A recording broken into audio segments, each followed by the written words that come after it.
welcome to Alchemist Whim. I'm Alchemist Jen. Thanks for joining me today.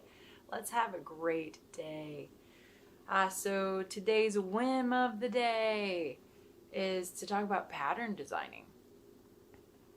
Yeah, I had no idea we'd be talking about this when I was thinking about, the video for today. And then it just kind of stuck with me and I'm like, maybe I should talk through my process here a bit. So I'm looking at doing knit along, maybe even a crochet along, and got me thinking about patterns, and I can design patterns. I've not published any knitting ones. I've published some crochet ones, little creatures that I've made, so that they do exist somewhere. and there are many that I've actually written that I haven't published. So I thought it would be a good challenge for me to work on some patterns and get some of them published, and why not? And then I can easily use the yarn that I've been dyeing and have some kits and things like that too. So why not set myself up for something that can be easily sustainable, and having digital items is a beautiful way to do that, something that can be around for a long time. So here I go. This is just a nice little push in that direction to help me realize some of my goals, and then to keep pushing myself towards being creative. So the daily creativity thing, the reason we're here every day, at least I'm here every day, you're watching me do whatever it is I'm doing.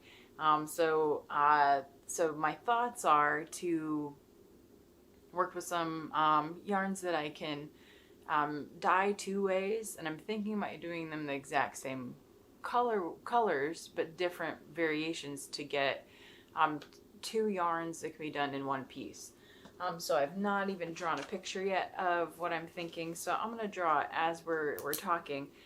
So idea was presented to make either like a triangle shawl, like a small kerchief type thing, maybe something can be worn on the head or around the neck, or maybe like a small just circular cowl. So as I was thinking randomly late last night, and I was just trying to go to sleep, for some reason that's a good time for my brain to decompress different things and to come up with some different ideas.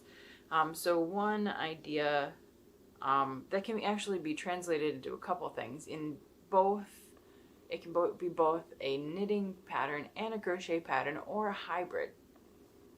I know, I'm getting way ahead of myself.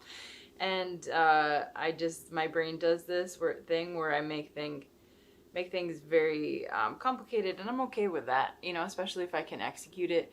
But I also just don't like doing things to just do them. I like doing some things so that I can learn, so that I can teach people, so that I can make challenges. So I'm gonna start with, I think I'll do something like this. This isn't a bad place to start. Start out with like a cowl design. I was thinking about having some different stitches. I don't know if you can see that. Alternating stitches. If I do something that's going to have more of a ribbed, maybe large ribs, and then have holes. So the idea that the circles would actually be holes in the design, and just kind of be open, is kind of the first thought. And then I could translate to different things. So that could easily be done in a crochet format or a knit format. So I'll draw little hatch marks here just to kind of show different stitches. And maybe if I do it, I'm haphazardly doing sketches on a video channel. So thank you for watching me not show you anything for a bit, but then I did some other marks on there. So having some variation. Well, I'm thinking about a variegated yarn for that. So something that is dyed kind of similarly to this to some degree and just having variation so that you end up with little spots of color or little lines that continue to go through the stitches in the piece, more marled in a sense. So that technique, and that one could easily be done in different textures with knitting and crochet. And then another thought that I had was to take like the top piece and the bottom piece and the lines around the circle areas and do them in accent, which would be the same colors but in gradient form or in large stripes, so that way you'd have more of like almost like a gray field to some degree of the mixture of the colors, doing more of a speckle, and then you'd have more bold accents on top. So I thought that would be really cool. And so the other idea, if we went with a triangle piece, would be to do something very similar to the bold edges. If I can draw this well enough. I'm sure it's fine. I still want to do vertical lines. So let's see. I think that'll work. Okay. Something. I'll put my lines in.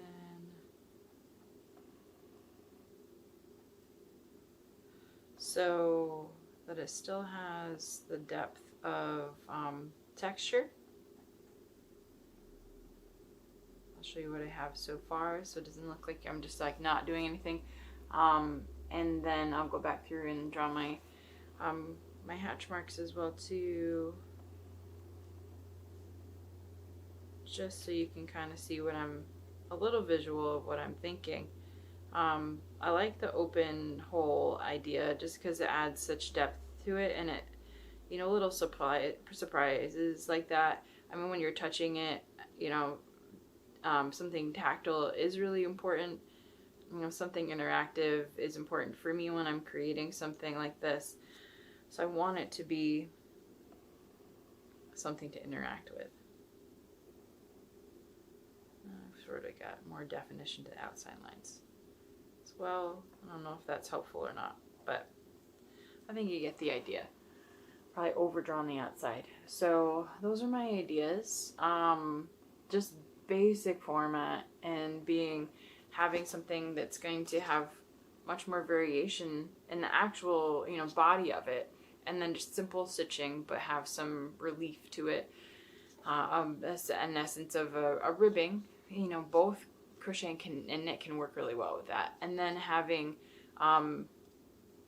larger sections of color, so like a purely gold area, a purely pink area, and a purely blue or purple area that would be similar colors, that is already repeated in there, but it's going to be much more bold of an accent. So I'm going to play with that idea. This is a DK weight.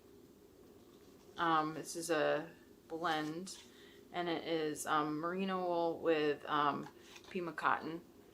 So it's really soft. So like this one, this is actually probably the yarn that I want to use with that. I've ice dyed this one because it's got the cotton, so I let the cotton really dictate where the dye goes, which is really cool with this one. But I could easily dye it warm and see what happens that way too. So it's really soft, and that's just a nice weight. So it really would work well for a multi-seasonal piece. So I think I might play with this yarn a little bit more, maybe get some more of it so that I can work on dyeing it a couple ways. This would definitely work in the knitting machine, to be able to get fuzz in my nose, to be able to have the variation really defined on that. So I'm feeling like this might be a good way to go, and then play a little bit more with the variegation on the actual the regular yarn that's not done in the bigger pieces. So I hope that any of that makes sense. My process, very much in my head for the first bit. I mean, like you've seen, I haven't sketched until just now. And then even then, it's like it's still a little bit different than what I'm kind of envisioning in my head. So it'll change again when I go to actually knit and crochet it, which is, I think, part of the exciting bit.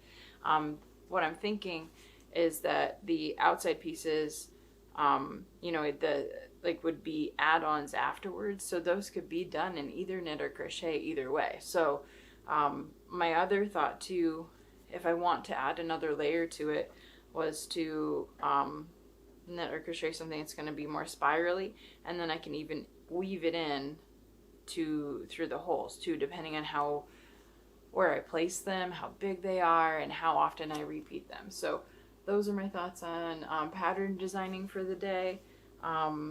Starts with an idea in my head. I think about you know, a lot of it's more texture and interaction with the fabric first, and then I kind of go through, you know, how would I actually execute it. What, you know, I was thinking about a DK weight yarn anyway, and I think that that would be fantastic, durable. I want something that's washable, and that would work really well for that, because the way that, you know, the cotton and the wool kind of balance each other out, they're strengthening each other, and then because they've already been washed, you know, we're well on our way towards, you know, like the cotton's not going to shrink. The wool might a little bit, but only if it's really hot. So it's fascinating, all this science that goes into dyeing, but then also there's so much math and pattern making, and math and science are really fun together. So yeah, so those are my thoughts on patterns at this point. I need to get some yarn and start working on some prototypes, and then try to figure out where to go from there. I want to create something that can easily be recreatable and accessible and easy enough to follow. So those are my plans. I'm working on some patterns. Time for patterns. Time to take that part to the next level for myself. Anything I feel like getting myself out there, getting myself more avenues for creativity. And these are things that I already do and have done. It's just getting them out there in the world and having that fresh look of, you know, where am I now? What do I want to create? Who do I want to, you know, who do I want to become in a sense? And so thanks for joining me on this journey. I really appreciate you being here and watching my videos. You're awesome. And we'll see where the whim takes us tomorrow. Thank you. Toodaloo.